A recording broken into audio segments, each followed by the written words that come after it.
Hello everyone, welcome back. So, there's a lot of chatter going on right now about power creep in Genshin Impact. So, I want to put in my perspective. Some will say that it's here, and some will say, of course, that it's not, and you'll have your reasons to justify your positions. Personally, though, I don't think there's power creep going on in Genshin Impact. I mean, I don't think there's that much power creep going on in Genshin Impact, and I'm going to explain why. But first, don't forget to subscribe. Did you know that only 92% of y'all haven't subscribed yet? So maybe you should do that, because it does make content creators feel better about themselves, and when content creators feel better about themselves, well, they tend to pump out more videos, so we do like that, right? Also, don't forget to hit that bell icon so you're notified of the latest videos, because there's going to be some exciting characters, or at the very least one exciting character coming in 5.3, and I'm going to be making a lot of videos specifically on her. Now, without further ado, let's get into it.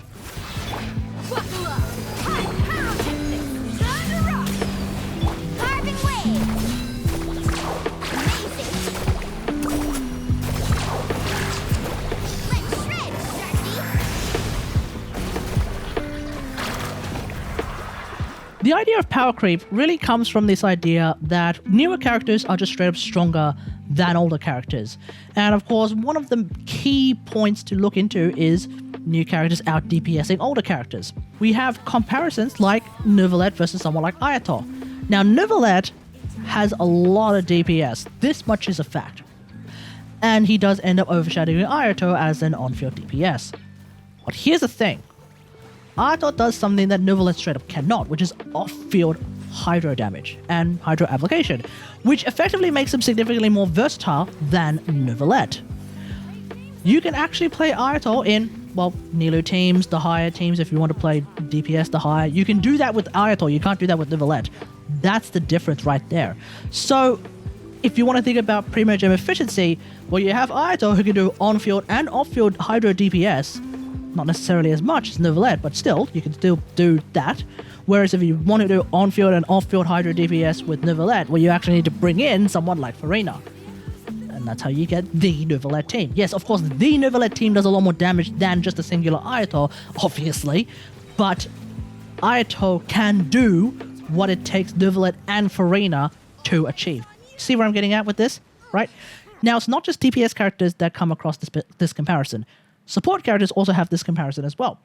Because someone like Xilonen versus someone like Kazuha really highlights a new trend that I'm actually seeing, I feel like, in the game.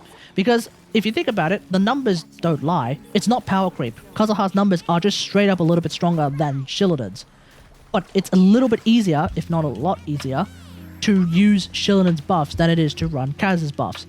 Because remember, only the damage percent from the scroll set requires the correct crystallizations.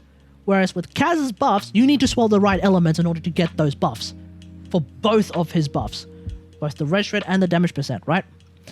So, I want to call this a new term called EzCreep. It's not raw power that new characters necessarily have over older characters. But in the case of Xilonen versus Kaz, it's a lot easier to run Xilonen than it is to run Kaz, right? It does make them feel a little bit stronger, and I certainly hold Xilonen at a slightly higher regard to Kaz, but they're not strictly better than the older characters in that regard.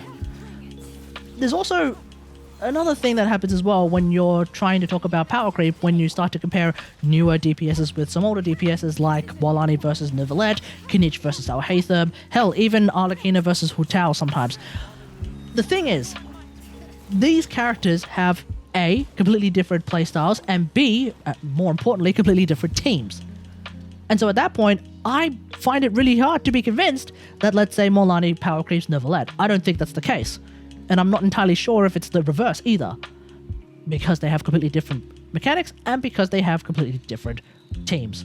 So, yeah, at the very least, I'm not really thinking power creep exists, but I am somewhat sure that EzCreep is something that is happening. Make yourselves at home. Come a little closer. Blitz. Surrender and be gentle. A sight to behold. Right here. Yep. Of course, when characters are power crept, well, they end up getting benched permanently by the vast majority of the community. That's usually how this happens. Ask any Star Rail player, allegedly. What I feel like we're seeing a lot in Genshin, time and time again, is a propensity for older characters to still remain relevant in some way, shape, or form. Take, for example, Shinobu. When Shinobu first came out, what the hell was her kit? Suddenly Dendro showed up, and Shinobu is one of the biggest bitches in town. Same with pretty much every Electra character in the game prior to Dendro showing up. Oh, it was a huge boon right there, right? And then, of course, Nahida and I'll Hate Them showed up, and all of a sudden Shinobu really is the biggest bitch in town.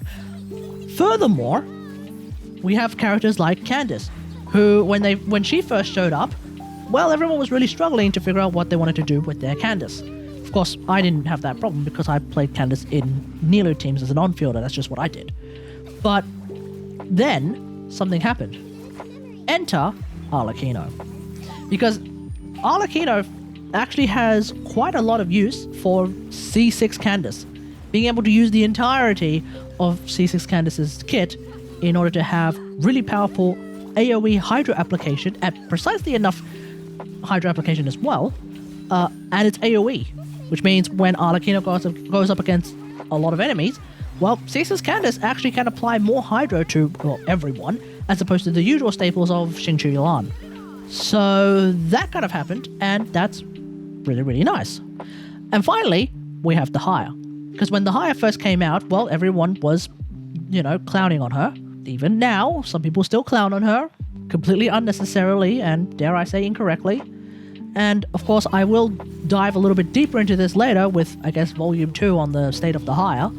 But suffice to say, since her release, we have been seeing a lot of characters that actually can make use of her because of either her pyro damage off-field or her interruption resistance that is based on a timer and not on a shield, as well as the damage reduction that's based on a timer and not on a shield, or both. Neuvillette, Arlecchino, Clorand, Molani, Kinich. Suddenly there's a lot of characters that actually really like having Dehya on their teams. Hell, even Xin Yan is a character that actually found some home in Molani teams for players who don't want to have 3000 ER Shangling.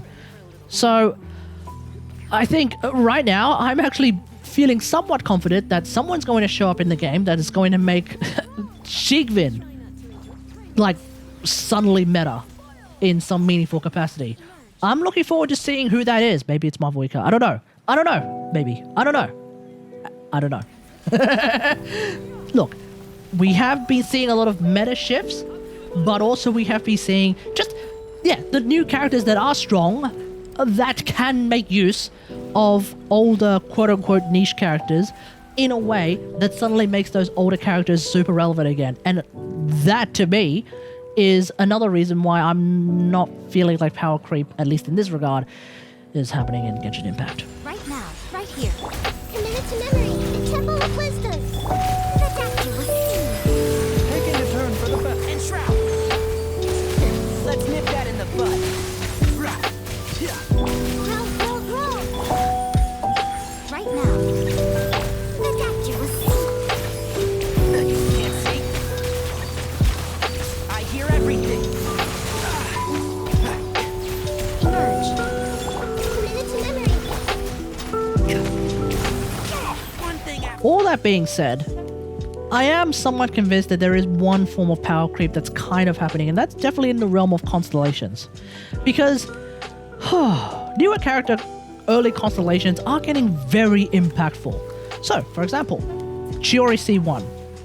Chiori C1 is super duper important for anyone who wants to play Chiori in teams that don't have any Geo constructs, because without Chiori C1, you only get one Tamato. And when you only have one out of the two Tamatos and you're playing off-field Chiori, well, by definition, your DPS is halved, right? So, at that stage, having Chiori C1 is kind of huge. But if we were to compare Chiori to a character that does very similar things to Chiori, i.e. Albedo, well, none of Albedo's constellations matter, unless you really like Albedo, in which case, go ahead. But I've heard Albedo's constellations being described as the most standard banner constellations of all time. So, yeah. There's definitely some sort of like constellation importance power creep, dare I say. It's not just Chiori. A lot of the very strong DPS characters, even the meta DPS characters, Nahida, A, Baiju, Yalan, Shenyun even, Neuvillette for sure, Farina. Yeah, their early constellations are kind of busted, right?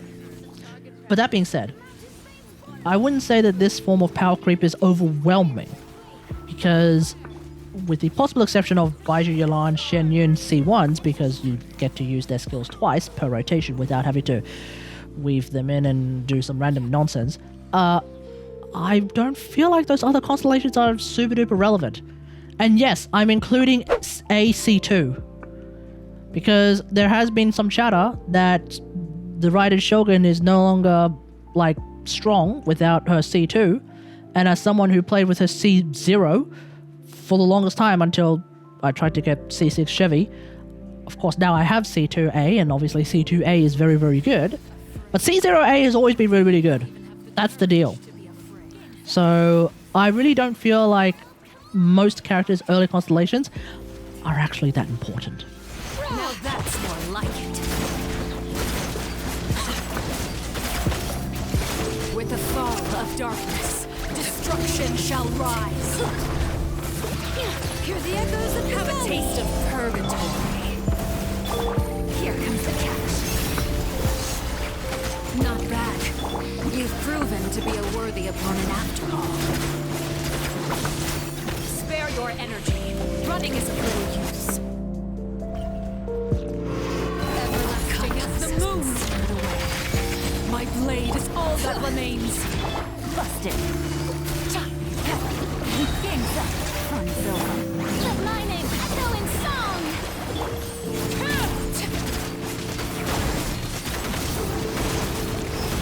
Sometimes it's only the beginning. So at the end of the day, is power creep real? I don't think so.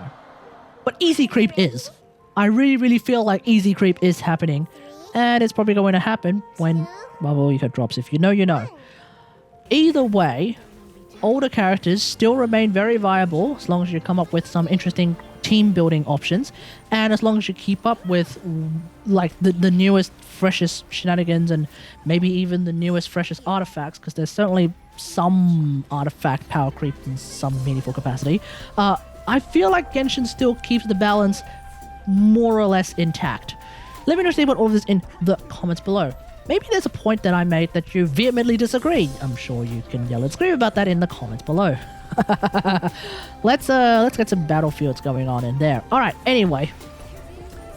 What older characters are you playing, perhaps? Because I'm a Lisa main. Now and always. And I will always be a Lisa main, and I can clear everything with Lisa in International by, of course, running Xilonen. So yeah, like, I still play a lot of older characters. And I have a lot of fun with them. So to that extent, power creep? Not really. Let me know about all this in the comments below. Otherwise, hope you guys enjoyed this. If you like this video, hit that like button, subscribe for more Genshin Impact content, and until next time, I will see you guys later. Thanks for watching. Bye.